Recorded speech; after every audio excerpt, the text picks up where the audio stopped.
अस्सलाम वालेकुम जी। असी गरीब लोग हाँ। मियाँ मेरा मिस्त्रियां दिहाड़ी करदा है, बच्चा मेरा मजदूर है। मियाँ मेरे दी कदी दिहाड़ी लगदी कदी नहीं लगदी। दिहाड़ी च एक अद्धा सूट सीनी है और रोटी पकदी है। घर दे हालात बहुत खराब है। मजदूर मेरा बच्चा है, पैंपर लगदे ने ते कदी रोटी होंदी कदी नहीं होंदी। कद्दा दिहाड़ी दा सूट सीदा, बड़ी मुश्किल रोटी पूरी होंदी। गरीबा दी मदद की जाए।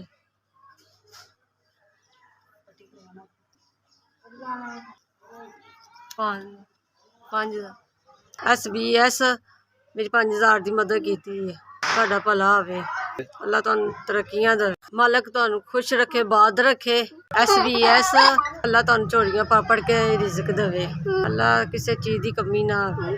मेरी गरीबनी की मदद की है। अल्लाह तुहानू देंदा रहे ते वंडदे रहो। अल्लाह तुहानू तरक्कियां देवे, कामयाबियां दे। अल्लाह तुहाडी भी खैर करे, अल्लाह तुहाडे इदारे दी भी खैर करे। अल्लाह तुहानू इन्ना देवे तुसीं वंडदे रहो। मेरे 5000 की मदद की है, तो मेहरबानी।